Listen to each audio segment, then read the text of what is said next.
our first joint victory. We defeated Russia in the battle for minds of the world. We have no fear, nor should anyone in the world have it. Ukraine's gained this victory, and it gives us courage, which inspires the entire world. Americans gained this victory, and that's why you have succeeded in uniting the global community to protect freedom and international law. Europeans gained this victory, and that's why Europe is now stronger and more independent than ever. The Russian tyranny has lost control over us.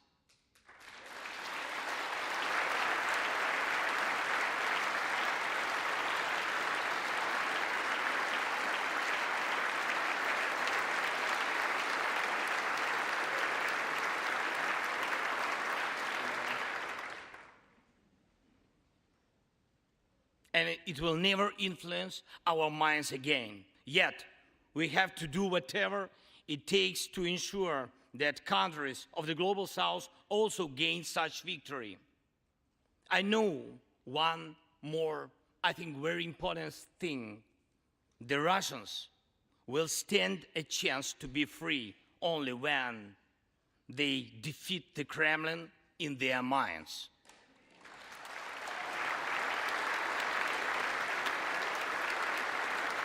Yet, the battle continues, and we have to defeat the Kremlin on the battlefield. Yes, this battle is not only for the territory, for this or another part of Europe. The battle is not only for life, freedom, and security of Ukrainians or any other nation which Russia attempts to conquer. This struggle will define in what world our children and grandchildren will live, and then their children and grandchildren. It will define whether it will be a democracy of Ukrainians and for Americans for all. This battle cannot be frozen or postponed. It cannot be ignored, hoping that the ocean or something else will provide a protection.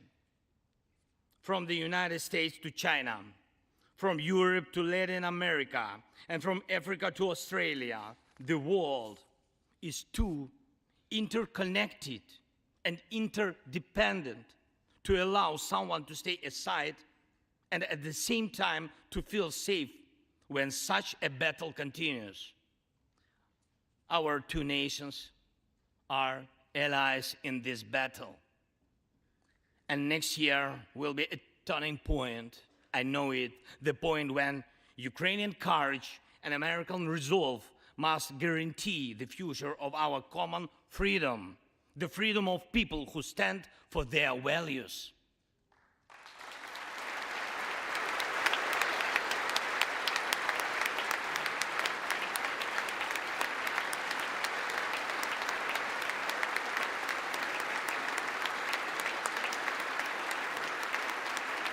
Ladies and gentlemen, Americans, yesterday before coming here to Washington, D.C., I was at the front line in our Bakhmut, in our stronghold in the east of Ukraine, in the Donbas. The Russian military and mercenaries have been attacking Bakhmut non-stop since May.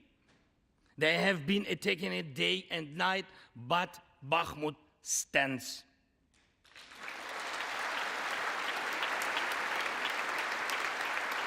Last year, 70,000 people lived there in Bakhmut, in this city, and now only few civilians stay.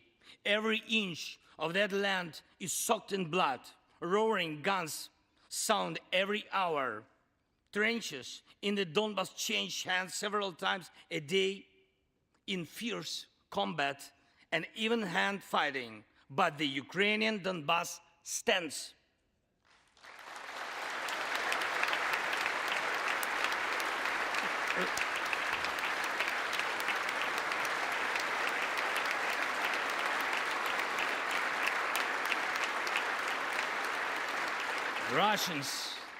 Russians use everything they have against Bakhmut and other our beautiful cities. The occupiers have a significant advantage in artillery. They have an advantage in ammunition. They have much more missiles and planes than we ever had. And it's true, but our defense forces stand.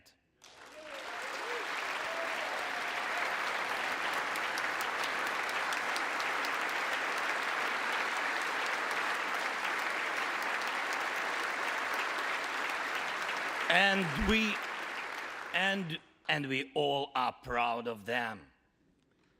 The Russians' tactic is primitive. They burn down and destroy everything they see.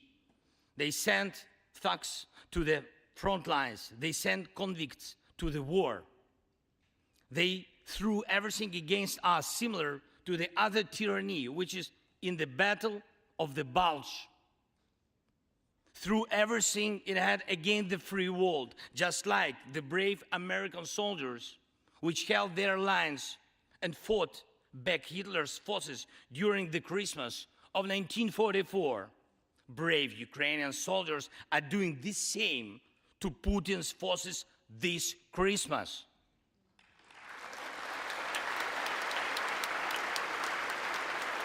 Ukraine holds its lines and will never surrender.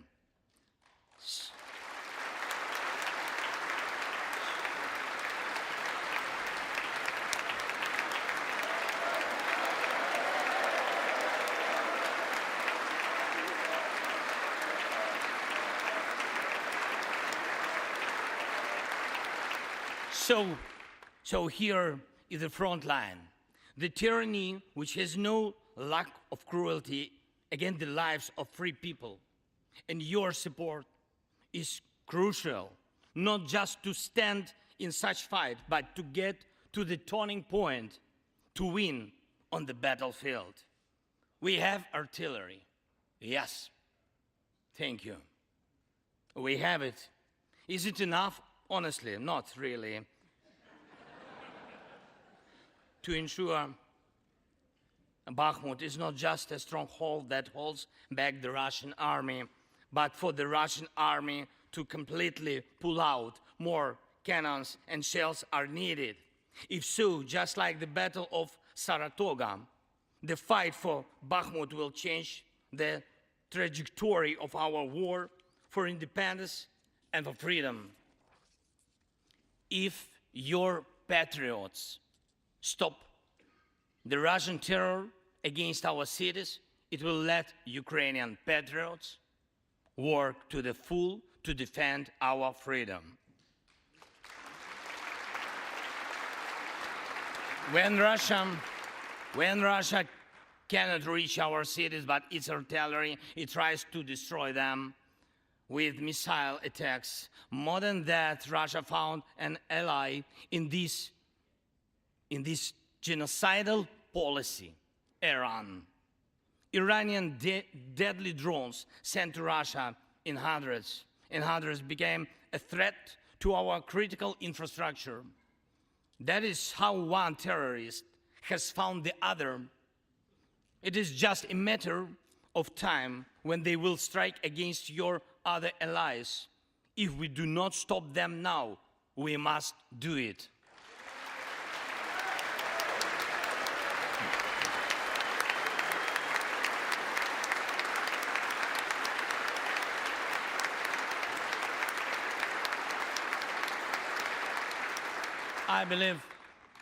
I believe there should be no taboos between us in our alliance.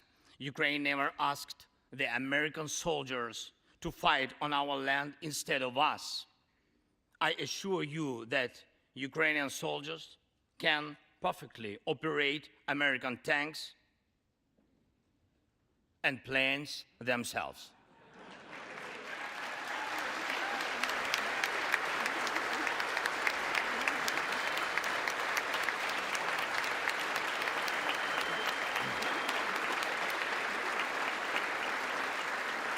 Financial assistance is also critically important, and I would like to thank you very much. Thank you for both financial packages you have already provided us with and the ones you may be willing to decide on.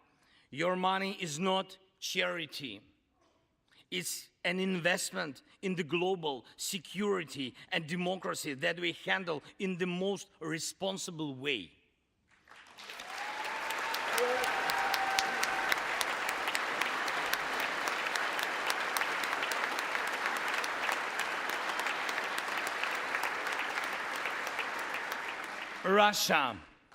Russia could stop its aggression, really, if it wanted to, but you can speed up our victory. I know it. And it will prove to any potential aggressor that no one can succeed in breaking national borders, no one committing atrocities and reigning over people against their will. It would be naive to wait for steps towards peace from Russia, which enjoys being a terrorist state. Russians are still poisoned by the Kremlin. The restoration of international legal order is our joint task. We need peace. Yes, Ukraine has already offered proposals, which I just discussed with President Biden, our peace formula, 10 points which should and must be implemented for our joint security, guaranteed for decades ahead.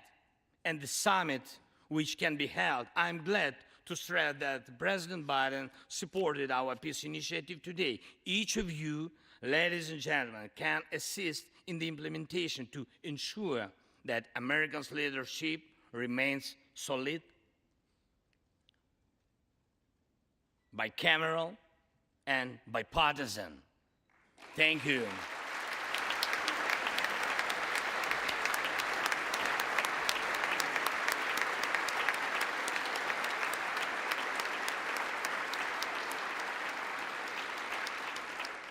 You can strengthen sanctions to make Russia feel how ruinous its aggression truly is.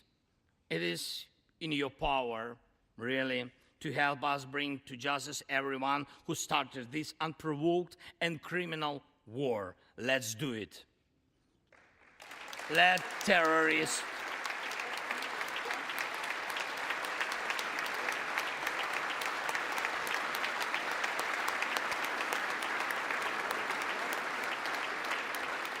let the terrorist state be held responsible for its terror and aggression and compensate all losses done by this war. Let the world see that the United States are here.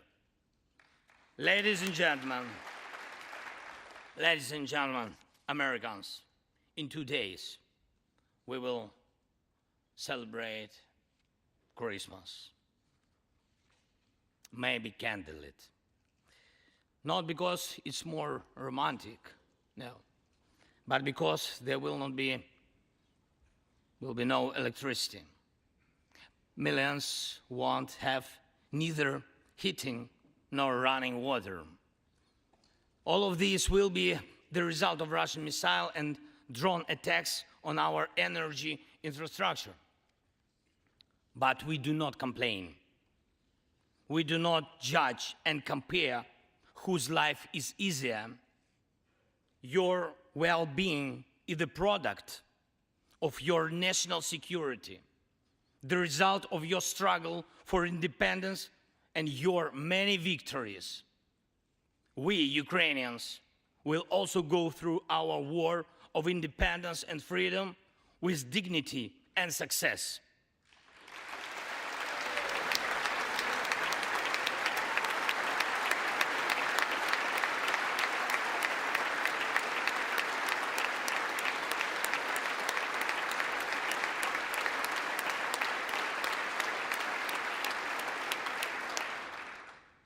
We'll celebrate Christmas. Celebrate Christmas, and even if there is no electricity, the light of our faith in ourselves will not be put out. If Russian If Russian missiles attack us, we'll do our best to protect ourselves. If they attack us with Iranian drones and our people will have to go to bomb shelters on Christmas Eve, Ukrainians will still sit down at the holiday table and cheer up each other. And we don't have to know everyone's wish, as we know that all of us, millions of Ukrainians, wish the same: victory.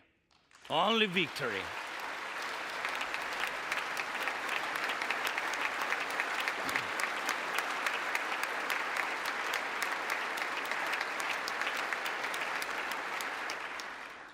We already built strong Ukraine with strong people, strong army, strong institutions together with you.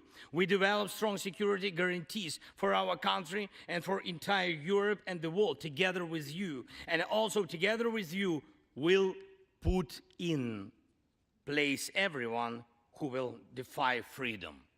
Put in.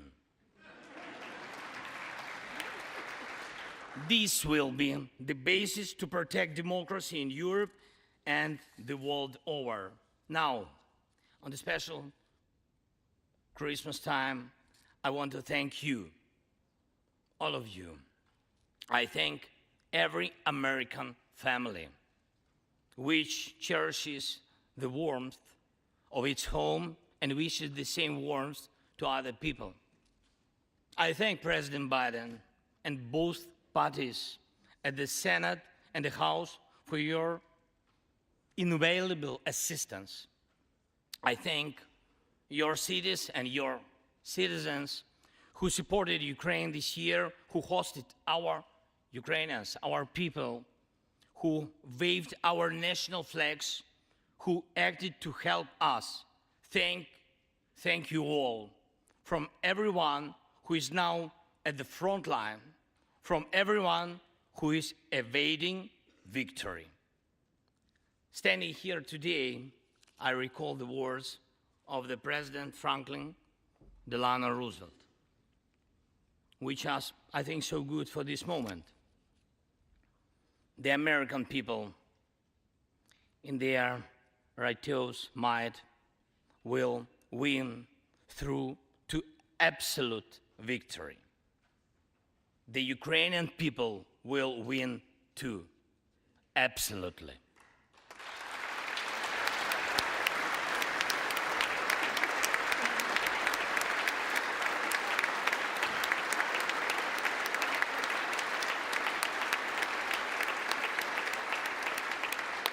I know that everything depends on us, on Ukrainian armed forces, yet so much depends on the world.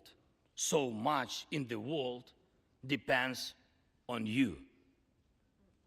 When I was in Bakhmut yesterday, our heroes gave me the flag, the battle flag, the flag of those who defend Ukraine, Europe, and the world at the cost of their lives.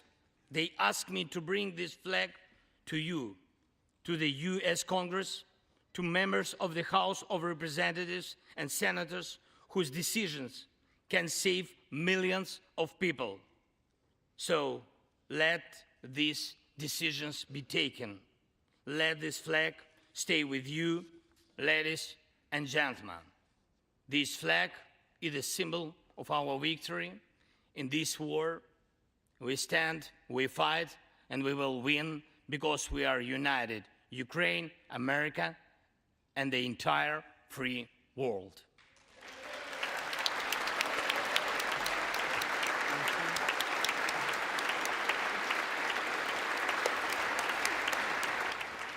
President Zelenskyy, in front of the U.S. Congress, and the exchange of the Ukrainian flag for an American flag there. He said, Ukraine, America, and the free world united. That Ukraine will win this war. Just one thing, if I can, the last thing, thank you so much. May God protect our brave troops and citizens. May God forever bless the United States of America. Merry Christmas and happy, victorious New Year. Slava Ukraini! Thanking the American people for their support, the people who have hosted Ukrainians here in this country, who have flown Ukrainian flags in their homes and neighborhoods. He thanked the president. He thanked both parties, Republicans and Democrats, both chambers, the Senate, the House. Unmistakable that he believes that America's support for Ukraine will determine whether or not there is victory here. And he made it clear there will be victory because of the partnership with America. He said Russia can end this war, but he said you can speed up our victory, to both members of the Senate and of the House. Somebody will carry it. I can hold. Okay, we'll turn around. Yes. There we go.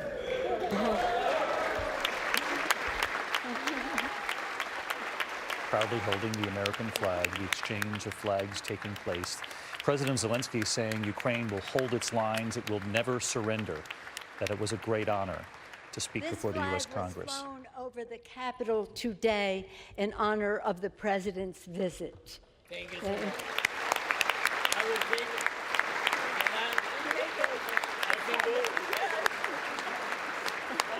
House Speaker Nancy Pelosi obviously explaining to him that that is the flag that flew over the Capitol today to mark this historic visit of a wartime leader. As we have been reporting here, the first time a wartime leader since Winston Churchill has addressed the U.S. Congress. He said, "We have defeated Russia in the battle of minds of the world, and it gives us courage to keep going." He thanked America for the partnership from the very beginning. He talked about being outnumbered on the battlefield in every military aspect, troops, weaponry. But he said the Ukraine's defense is holding. There were multiple standing ovations in that room for President Zelenskyy as he made the case for continued partnership. Rachel Scott, who covers Congress, witnessing this as well. Rachel described the scene there up on the Hill. Truly a remarkable sense of bipartisanship, and one that we do not see very often here in Congress, as members are so divided, as this Congress is so divisive. But there you see it.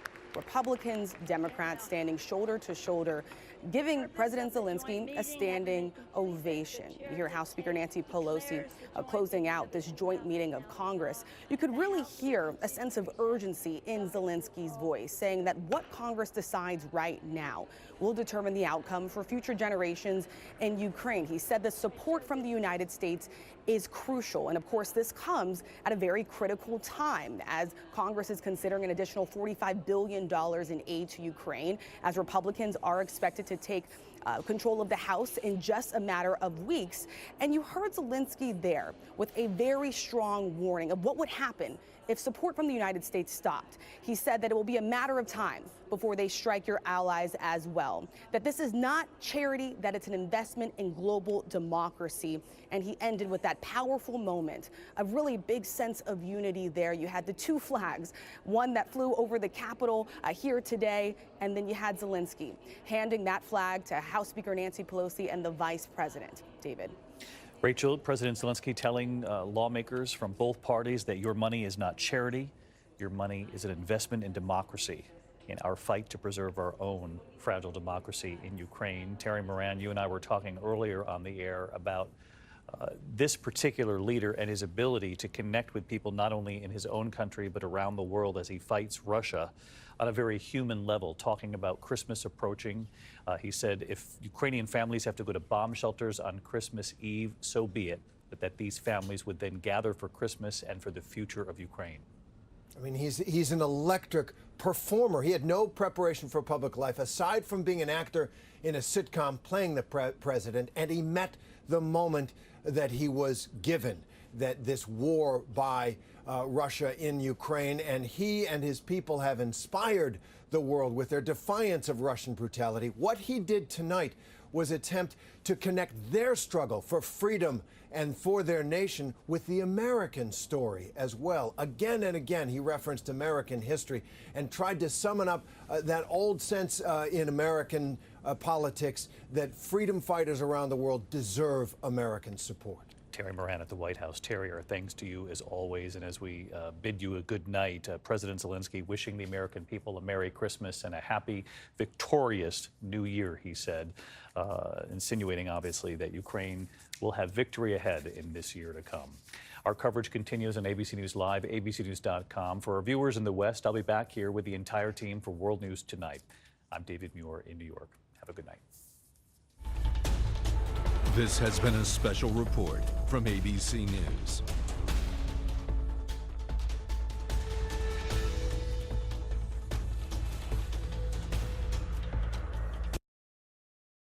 We now join our programming in progress.